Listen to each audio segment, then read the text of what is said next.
Welcome to the virtual race briefing for the Salcey Spring Challenge at Salcey Forest on Tuesday the 27th of April. Really looking forward to being back to racing. I know some of you will have been running around already at different events, but this is the first one back for Big Bear for this year, so really looking forward to it. It's really important you listen to the whole of this. I'm not great at keeping it brief, so if you do need to just go and get a cup of tea and come back, by all means do that, but you do really need to listen to all of this, please. Obviously, firstly, if you have COVID symptoms, please stay at home. You know what to do by now. It's been a whole year. Really important that you don't come to the event and jeopardise people's health and jeopardise us having future events because you wanted to get a run in. There'll be runs in the future. Please stay at home if you do have symptoms. We held really successful events at Salcey Forest in the autumn, so hopefully we'll be able to do the same again. So I know that these protocols work, so we just need to follow them, and if we do that, then everybody will be able to have a good event and we'll be able to come back again, and they'll be welcoming to us coming back again. When you arrive at Salcey Forest, what you'll need to do is, if you drive to your left as you come in, you'll then see our flags and gazebos set up. If you are planning to use your car as a bag drop, it's probably best you try to park as close to the gazebos and the start line as possible. If you have no intention of doing that, by all means just sort of park a little bit further away. It's only going to make the difference of sort of 50 metres or so, but just let people that are going to be using it sort of park closer if possible. If you are there later and there aren't spaces left right next to the HQ, then so be it. It's really not a massive car park. It's really not going to add much onto your day, but just be a little bit mindful of that if that's possible. If you entered over before last week, so before 2 weeks between the event, before 2 weeks before the event, then you should have received your timing chip by now. If you haven't received it, we'll assume the postman's lost it, just let me know and I can make sure we've got a bib ready for you at race day. If you've entered recently, or you're going to enter after this video's come out, then your chip will be ready for you on the event morning. Just come and find me at HQ and I'll pass it on to you. Obviously we're trying to limit the amount of contact that we have, which is why we've posted them out beforehand. If you do come to the event and you've had the chip sent to you and you realise that you've left it at home, we'll sort you out. I'll get a chip ready for you, but you do need to make sure you send that back to me in the post, please. They don't cost loads, but if I lose 2 or 3 at every event and I have to pay to post them all out, it all starts adding up. So please, if you do have it at home, bring it with you. If you forget, come and find me with your tail between your legs and I'll sort a chip out for you. It's not a problem. As it says on the instructions, your chip should go on your right thigh, about pocket height on the outside of your trousers or shorts, whatever you've got on. So if you can do that on your right thigh, about pocket height, that would be excellent. The number can be pinned anywhere on the front, as long as I can see it when I'm doing the timing, then that's fine. Whether that be on your chest or your short front or whatever it is, just so I can see it, that's all that matters. You've been instructed when to arrive on the email, so you've all got timing windows. Please try and keep that wherever possible. The idea of that is to try to avoid bunching in the car park more so than actually on the course. I could just line up 100 people and start you all off, but if you've all had to queue up and all be at the toilets at the same time, it's a bit pointless. If you are hanging around ready to start waiting to start, please don't block pathways or be seen to be massively close and forming massive groups. How we behave is very important, and how we're seen to behave is just as important as well. So please help by being sensible, by keeping away from people, by making sure that everybody can walk past you as well. In terms of using the toilets, you do need to have a face mask on to go into the toilets at Salcey Forest, so please make sure you've got that with you. If you're trying to go halfway around the route, or sort of halfway around your event, you might just want to carry a buff with you or neck warmer with you, so you can just pull that up over your face when you go into the toilets. It's probably the best idea. In terms of our HQ, there won't be any drop back facilities. This is going to be the norm at most events, I'd suggest, for a little while. It's a transmission risk, so there's no drop bag facility, so just please leave everything in your cars, and we've never accepted people leaving car keys and things with us anyway, so you just have to carry that with you. Hopefully that's not going to be too much of an issue for anybody. Also, what's going to be pretty standard for the majority of the events is that there's no spectators allowed at the event. Now, Salcey Forest is a public place that people can go to. I can't stop your friend from turning up, but if they are going to be there, then I don't really want them anywhere near HQ, and you need to make sure that you're sort of trying to act responsibly as well, please. We have been allowed to run these events on the basis that we don't have spectators, so if you think that it's okay to break the rules or bend the rules, then it's just not ideal. It's not a great look for us. It might jeopardise future events that we can help hold there as well, and at other venues that we use at Forestry England sites. So please just be sensible with that one, please. With regards to, if you've been to our events before, the A station will pretty much be as normal, but the difference is going to be that you're going to need to be queuing to use the A station. So it's going to be a case of one person at the table at a time. So hopefully people sort of be quite quick and try and get out as quickly as they can, but it might mean that during the busier times, sort of mid-morning, when people are feeling a bit tired and a bit hungry and they want to have a little stop, you might have to just queue for a few moments. Just be sensible. You know, you might not break the PB that you want to do because you have to wait for 30 seconds, but if it means we can hold events and we can be safe and you look after the volunteers, then that's a price we're all going to have to pay.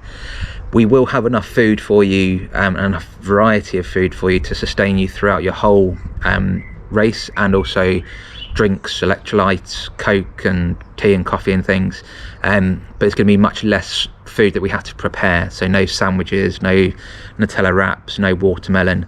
It's going to be much more packets of things that we can just cut in half, or very, very simple prep. We'll give it to you in little paper bags so that you can walk off with it as well, so that the next person can come to the table, and obviously we need to make sure those paper bags end up in the bin. And that's the way that we're going to be doing our aid station. Again, it worked brilliantly in the autumn, so I've got no reason to suspect it won't work now. It just means that people have to be a little bit sensible.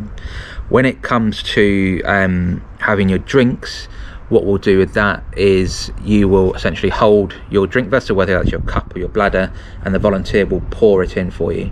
So that means that we don't have to touch your cup, you don't have to touch the bottle, and that's the way that we're going to stop cross-contamination there. Might be that you get sticky hands if we get a bit wobbly, but that's again a very small price to pay to try and look after everybody. When it comes to the start, you've been given your windows to when to turn up, and then what we'll do is once people are there and we get to the time, we'll start letting people off in about 10-15 second intervals. So if you want to run with your friend, then that's absolutely fine. Just get them to queue behind you. It doesn't have to be in alphabetical order, just get them to queue behind you. I'll start one of you off, we'll wait 10 seconds, we'll start the other one off, and you can catch each other up. That's got to be the most important thing. When you are queuing to start, please make sure that you're practicing social distancing, as you'll need to do throughout the whole route as well. So try and keep 2 meters away from everybody else. For the majority of the route, you'll be able to run side by side and be 2 meters apart. There might be some points where someone is coming towards you, or it does get a little bit narrower, where you might just have to drop back and go single file. Right, just be sensible and make sure that you are being very, very courteous to everybody else that's using the park, or sorry, using the forest. We often get horses. It is a horse route, and there's a stables just around the corner, so there's often horses. Again, give them space, and obviously it's popular with dog walkers, give them space as well. If you need to overtake runners as well, just make sure you give somebody a friendly shout that you're going to be coming past. The same if you're coming past walkers and they don't see you as well. People are a little bit more apprehensive in these times, so just be sensible and make sure you're giving people plenty of warning. If you are coming into the A station or to HQ, you don't need to wear a face mask. We're outside, it doesn't seem necessary to me, but what we do ask is that you do try and stay 2 meters away. So the volunteers will be behind the table. Tables are out 1 meter wide, so if you can try and do everything at arm's length, that would be great. We love standing around chatting. I mean, that's essentially what I do all day, right? This is part of the beauty of Big Bear events, but we need to make sure that we're doing that in a really safe way. So yes, I will happily chat to you for a long time, but just step back a little bit so that we're all keeping away from each other and keeping everybody safe, please.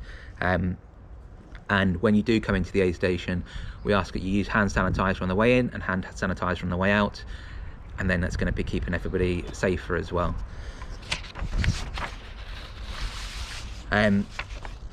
So with the aid station, like I said, we'll have as much food out as we possibly can do. We'll still cater for vegan, vegetarian, gluten-free. We'll have as much stuff as we do normally. It's just less prepared food. So expect sort of mini rolls, sweets, nuts, all in little paper bags. We'll try and accommodate people's requests that they've made, but obviously there's some things that will be a little bit different that we're not able to accommodate this time around. If you've got specific food that you do want to have, by all means use the back of your car as your own aid station. If you want to come through and get sort of clocked for your lap and then run off to your car to get some food and then carry on, absolutely fine. That's not an issue with me at all. You just need to make sure you come through the finish first before you then run off to your car, please. So sort of less COVID specific rules, I suppose. Make sure that when you get to the car park that you do pay to park as well. When I was last there a few days ago, I'm pretty sure it was £6 to park for the whole day. The machines do take cards. I'd probably suggest having cards and cash with you just in case. The lap is just over 5k at 3.3 miles. So if you're looking for a half marathon, that's 4 laps. A full marathon is 8 laps. 9 laps and beyond is an ultra marathon. The route is completely marked. You don't need to know the route before you turn up. We'll use high-vis yellow arrows. We'll put about 50 arrows out over the 5k route. It's just like a lot of arrows. And the route also follows a permanently marked 5k route as well, so they're there to back that up as well.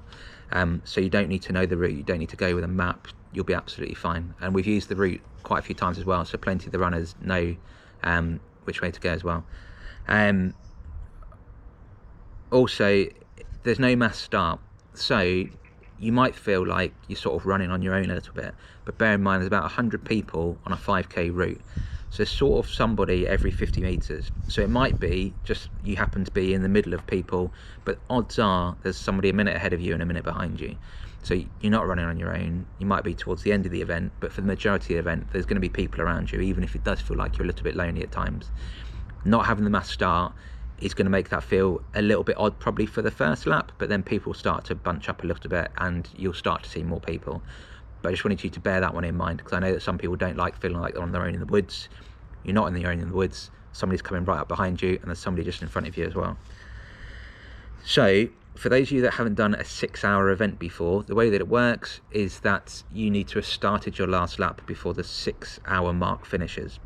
Because of the rolling wave start, that makes it a little bit more complicated, but it is your own personal 6 hours. So if you start at 7:45, then your 6 hours is going to finish at 2:45.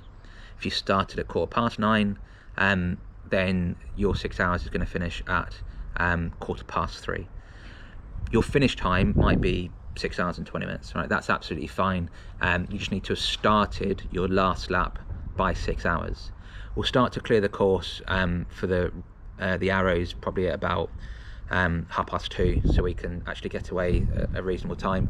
But that doesn't mean you're being rushed at all. We want you to do as many laps as you want to do, and like I say, as long as you get out before that 6-hour mark, then you can take essentially as long as you want on that last lap, and we'll have food there and drink ready for you to have at the end as well. You'll see me setting up the timing equipment when you arrive. All you need to make sure that you do is when you start the event, I'll clock you in and out, that's sort of obvious, or clock you in, sorry. When you finish your lap, you need to come past the timing equipment. I will then tell you that it has clocked you, and then you can either go to HQ, you can go to the toilet, you can go back to your car, you can turn on your heels and go straight back out, whatever you want to do. You do not have to continuously run the whole way. You can take walking breaks, you can go to the cafe, which is very, very nice, for a coffee if you want to do that. All we ask is that you stay on site. So you can't come and run one lap, go home, watch TV, then come back and run another lap at 3 o'clock. It doesn't work like that. So you need to stay on site, but you can take as long as you want to between each lap. That's not a problem. When you have finished, please make sure that you sort of let me know that you finished. I'll ring the bell for you. Unfortunately, we're not going to have 100 people all touching the same bell, so I'll ring the finishing bell for you, and then you need to exchange your timing chip for your flapjack beer and so on at the aid station. If you're not having a flapjack and you've chosen to donate to Trees Not Teas, that's not a problem obviously, but please still give your chip back. I've got a list of people that have donated as well that will display on race day. If you want to change your mind and you want to donate a tree instead of getting your medal, then that's fine. I can add that for you and get that sorted out for you. And if you've gone the other way and you decide you do want the flapjack and the beer, then I can change that for you on the day as well. Just let me know, it's not a problem. A huge thank you as well to all of our volunteers. So Anne, Dave, Joe, Lee and Victoria should be with us on event day hopefully. It's really good of them to give their time up on essentially the first chance they could have had for being back at an event as well. It's going to be even more fun for them if you follow the rules, especially around COVID, because none of us want to be policing it. It's really uncomfortable conversations if we have to keep telling you to stay back and to wait and to put hand sanitizer on. So please make their day and my day better by just following those simple rules, please. As I said, once you finish for the day, Grounds Cafe is there. It's very nice. They've got loads and loads of outdoor space. I've tried the majority of their cakes and hands down they're very nice, as is the ice cream if it's a nice day. And obviously if you have symptoms of COVID, please stay at home. We've extended the withdrawal policy for 24 hours if you've got COVID symptoms, so just let me know the day before and I'll happily transfer you to another event. It's just much better for everybody if you do stay at home. So I think that is going to be everything that you need to know. No doubt I'll have forgotten something and I'll add it into the comments on this on YouTube. If there's last minute adjustments that have to be made, then I'll tell people on the event morning, but they shouldn't be, hopefully. And I really look forward to seeing you in about a week. Thank you very much.